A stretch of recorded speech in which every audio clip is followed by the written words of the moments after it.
Então, pessoal, continuando. Por que essa bolha de capital volátil que tem no mundo é o futuro e ela vai vencer? Bom, vamos então considerar melhor um pouquinho essa bolha, né? O que ela é? Ela é o rentismo. Ela é o rentismo que sempre existiu, né? O rentismo sempre existiu. O que ele era lá no início? É o cara que acumulava alguma coisa, emprestava, ganhava alguma coisa, ou até a própria escravização do homem pelo homem é uma espécie de rentismo. Tu escraviza uma pessoa que vai trabalhar para ti. Tu pega uma parte da renda dela e fica para ti. Toda tu não consegue pegar porque ela tem que comer também e sobreviver, né? Então, a escravatura ou a escravidão do homem pelo homem, que é uma coisa muito antiga, ela é uma espécie de assim, eu vou pegar uma parte do que os outros fazem para mim. Claro que ela é uma forma extrema, né? Mas quando tu pega e empresta algo para alguém e pega um rendimento, tu está pegando parte do trabalho dessa pessoa, com o acúmulo que tu teve, certo? Então ele sempre existiu, né? E eu digo porque as coisas que existem sempre existiram, ao menos em espírito. Então o feudalismo sempre existiu, o capitalismo sempre existiu, eu já falei isso para vocês, né? E ele existiu concretamente porque sempre tinha um cara com o pensamento do capitalismo, de fazer negócios, de comerciar, de ganhar dinheiro com isso. Sempre teve um cara querendo viver de renda, ou vários. Sempre teve alguém explorando a terra e pegando um servo, como se dizia antigamente, um agregado para trabalhar para ele aí como um servo, que é o espírito do feudalismo, a exploração da terra, senhor, escravo e tal. E o senhor é dono de tudo, inclusive da vida, quase daquele que trabalha para ele, certo? Na cabeça dele e na cabeça de quem trabalha para ele também. E o capitalismo é esse regime de liberdade para explorar, certo? Que é do mercador, né? Do cara que comercia, que compra de um, vende para outro, pega uma coisa, transforma, daí ele é industrial, mas ele continua sendo um mercador.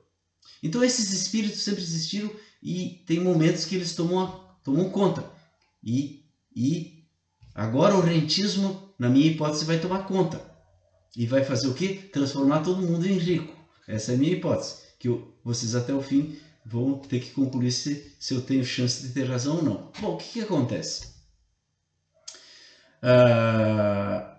O que as pessoas pensam? Tem um monte de gente vivendo de renda hoje no mundo. Tem um monte de gente que só faz isso, né? Então não pode um mundo funcionar assim. Mas na verdade ele pode, sabe por quê, pessoal? Porque hoje a produção não é mais feita pelas pessoas, em grande medida não é feita pelas pessoas. Então eu, por exemplo, trabalhei a minha vida na Secretaria da Fazenda, eu nunca produzi nada de concreto. Eu acredito que a maioria que me ouve nesse vídeo nunca trabalhou na produção mesmo, produzindo comida, produzindo roupa, produzindo carros, na produção direta, vocês me entendem? Mas não era assim há um século atrás. Há um século e meio atrás, a ampla maioria das pessoas trabalhava na produção. E o mundo trabalhava no pleno emprego. Quem quisesse trabalhar tinha emprego. Por isso que se criou essa visão assim. Ah, não trabalha porque é vagabundo. É de um tempo passado. Mas não é que ele fosse vagabundo. É que o trabalho era brutal. E muitas pessoas não se sujeitavam àquele trabalho brutal ganhando mal. Trabalhando duro o dia inteiro para ganhar o mínimo, entende? Para sobreviver.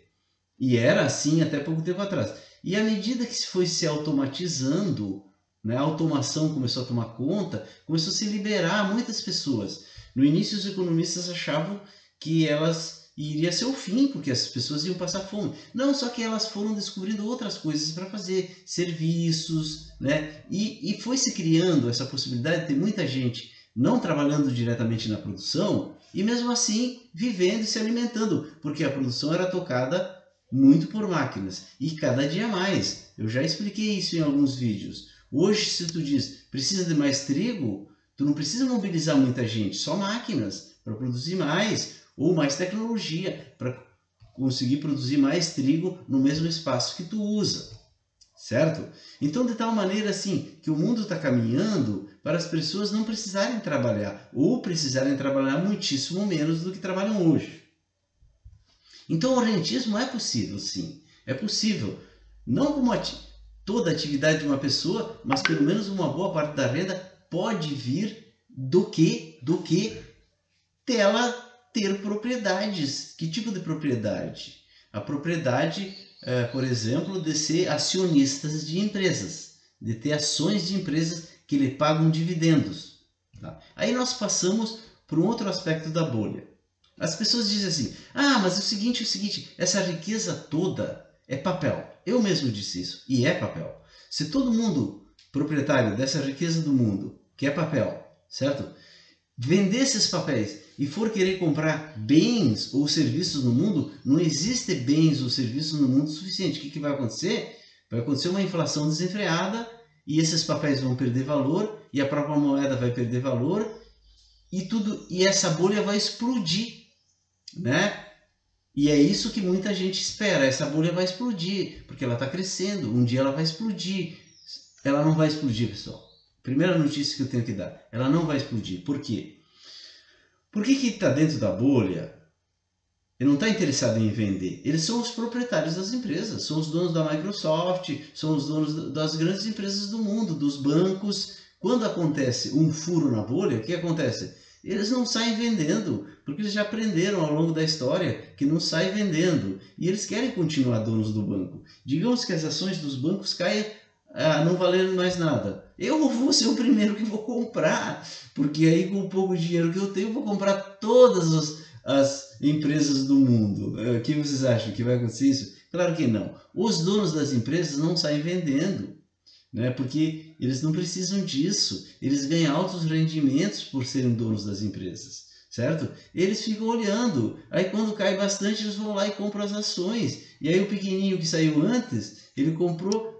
Isso aí acontece a toda hora, toda hora. Começa a notícia, a bolsa está subindo a bolsa. Aí o poupador tira a sua poupança e põe lá. No primeiro momento ele ganha, certo? Só que tu estava não crescendo. Aí dá um problema, cai. Aí cai abaixo do valor que ele estava. Vocês me entendem? Aí ele começa a olhar, porra, eu vou perder tudo. Ele vende com prejuízo. E aí os tubarões compram. Por isso que o mundo nas crises, os ricos ficam mais ricos e os pobres ficam mais pobres. É por causa desse jogo. Vocês me entendem?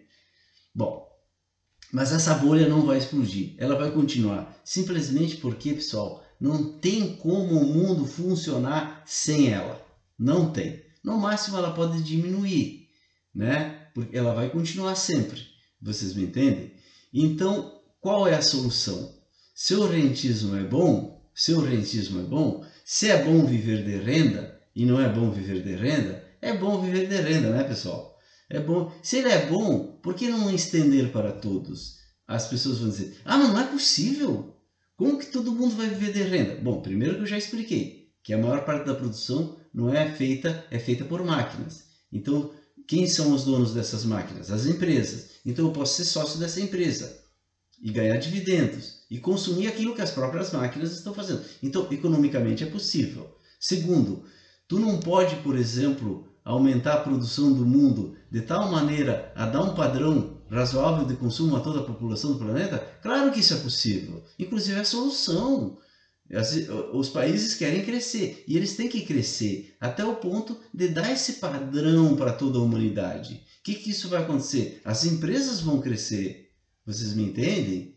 E vão dar mais empregos e vão investir mais e o mundo vai crescer. E a estrutura, a infraestrutura, as estradas, a rede de transporte, tudo isso vai crescer. A rede de ensino, a rede de saúde, tudo isso vai crescer. Até quando? Até atender as necessidades das pessoas. Depois ela vai parar. A própria população do planeta, ela cresce até um ponto, mas depois ela vai parar. Você sabe qual é a melhor maneira da população do planeta parar de crescer? É as pessoas não existirem pobres no mundo. Por que acontece? Quando a pessoa começa a melhorar de vida, isso está provado, pessoal. Ela começa a ter menos filhos, ela começa a ser mais egoísta. Vocês me entendem? Por isso que os países ricos têm menos filhos. Porque as pessoas, né, elas estão mais satisfeitas, elas começam a ficar um pouco mais egoístas, centradas em si, elas começam a planejar mais a vida. Vocês me entendem? Quem entrou no Bolsa Família brasileira aqui passou a ter menos filhos. Foram feitas pesquisas. É real. Então, aquilo do século XIX que se acreditava que se tu pagasse mais salário, os pobres iriam aumentar, está provado que neste momento não é verdade. Pode ser que lá no século XIX até fosse verdade, que o pobre ia ter mais filhos e tal, né? Mas hoje não é. Hoje, se o pobre ganha mais um auxílio do Estado, ele se organiza a sua vida, acaba ficando mais egoísta, a própria mulher se organiza melhor, ela não fica ficando grávida toda hora, essa que é a verdade, e aí o mundo chega num ponto em que, inclusive, que a população começa a cair. Então, se a gente quiser pensar nos recursos do planeta, a gente tem que distribuir a renda, porque as pessoas ficando mais ricas, o que acontece? Elas vão se organizar e no médio e longo prazo a população do planeta vai estagnar e vai inclusive decair, né?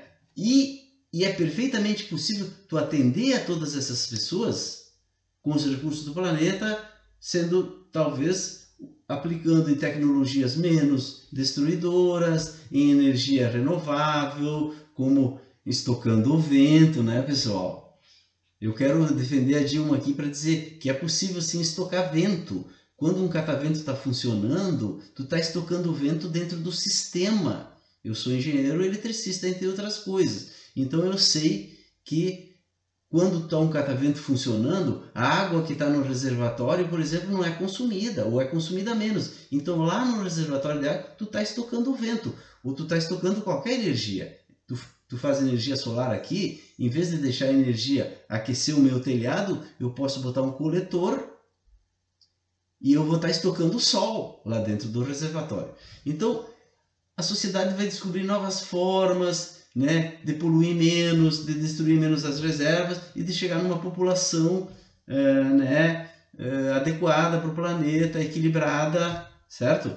E muito do superconsumo que tem hoje, pessoal, vem de um certo ânsia que a gente tem hoje, porque o mundo hoje ele se tornou muito material, ele é muito material. O ser humano não acredita mais em nada que não seja aquilo que ele enxerga. Vocês me entendem?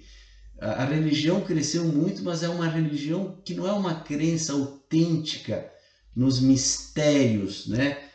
Está solidificada como uma coisa, um produto, certo? Então, as utopias se perderam, a crença nas possibilidades quase mágicas do mundo se perderam e hoje a gente substitui isso pelo quê? Por consumir, consumir e comer. Vocês me entendem? Então, muito vem disso. A descoberta de uma nova utopia real, vocês me entendem? Vai mobilizar o planeta para ele se abrir para esse mágico e vai automaticamente nos saciar mais, porque nem só de pão vive o homem.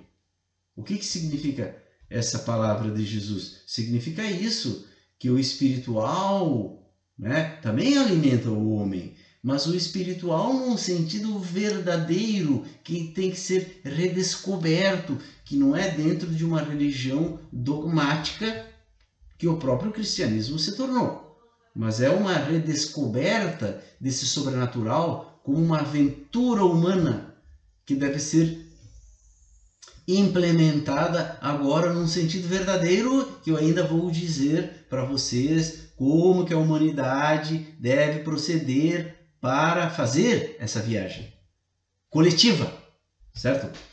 Porque individualmente é muito perigoso esse tipo de viagem, mas coletivamente ela é segura. Por agora eu quero dizer que primeiro nós temos que nos acertar com o mundo, porque o mundo hoje nos consome, porque nós não nos acertamos com o mundo. E é possível criar uma sociedade, quase um paraíso terrestre aqui na face da Terra? É possível, tem recursos suficientes. A gente tem que se entender entre a gente. E a bolha de capital volátil é um modo de tu estender esse rentismo a todos. Como? Bom, na prática, vamos na prática, perfeitamente possível. Tu institui um imposto específico para comprar ações de empresas e distribuir entre as pessoas, certo? Eu posso fazer um cálculozinho aqui que em 10, 15 anos tu já transforma a população do planeta em sócio das empresas e vão ter um rendimentozinho que é o suficiente para tirá-las da pobreza. E elas não vão poder vender essas ações, né, pessoal? Vão ganhar só o rendimento. Isso vai fazer com que elas sejam sócios das empresas. e elas vão então ter uma parte do rendimento das empresas. Isso é ruim para as empresas? Não, isso é bom, porque vai ter uma demanda pelas suas ações. Inclusive a parcela rica vai valorizar mais ainda as suas ações. Vai transformar o mercado financeiro numa coisa mais estável, certo? E vai aumentar o consumo do mundo, porque essas pessoas vão se organizar, vão consumir mais. O que vai fazer com as empresas? Elas vão crescer. Então, veja, é uma coisa simples.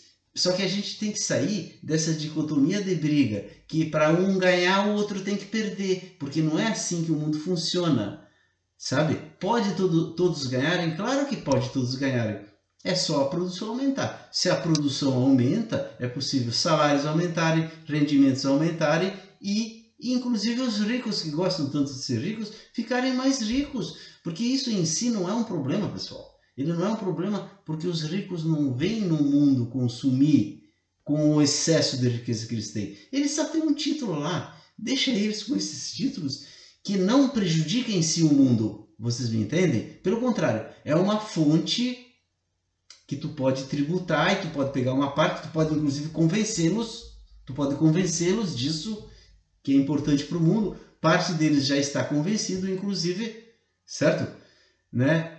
E tu pode então canalizar uma parte dessa riqueza acumulada para todos. Vocês me entendem? E essa riqueza acumulada, existe justiça em tirar uma parte dos ricos e distribuir aos mais pobres? Existe uma total justiça, pessoal. Porque o que cria aquela riqueza? Eu já falei para vocês. É a mariposa, ou seja, é a moeda, é a riqueza, que é uma espécie de borboleta, certo? Mágica. Por que borboleta? Por que mariposa? Por que bruxa? Porque é a magia do ser humano, é a valoração que o ser humano dá. É uma coisa criada por sobre a produção real de coisas. Ela é um plus além da produção. Como se fosse a atmosfera que engloba o planeta Terra, que foi produção do próprio planeta, a atmosfera, mas ela parou, certo? E essa riqueza também, ela vem da valoração que as pessoas dão para a moeda e para as ações e para a riqueza em geral. Então ela é um produto de todos, de todos. Só que ela está presa por uma minoria. E a sociedade, com esclarecimento, não com guerras, nem com luta armada, nem com nada disso, mas com esclarecimento, ela tem que se convencer que é possível sim canalizar uma parte, fazer um plano, como uma família decente de seres humanos que habitam o planeta e tem que assumir a sua responsabilidade dentro dessa viagem que algo ou alguém, não me pergunte quem, bolou. Não fui eu só tento descobrir. Um abraço.